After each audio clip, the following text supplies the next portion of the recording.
I'm going to be showing you how to do a bicycle kick in eFootball. So it's really easy, so let's get right into it. So the first thing you need to know about the bicycle kick is you don't manually trigger it 100% of the time.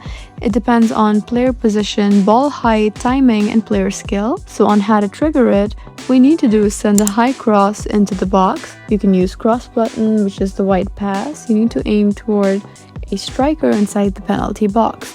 So when the ball is high in the air behind the player slightly, using your tap shoot. So if conditions are right, your player may attempt a bicycle kick. So this is for when you're using an iPhone or your mobile. But if you want to do it in a PC or controller, then you can just cross the ball into the box, position striker correctly, and then press shoot A or circle at the right timing. So that's how you do a bicycle kick in eFootball. I hope this video was helpful for you. Please leave us a like and drop us a comment down below, and we'll see you again in our next video. Thank you for watching.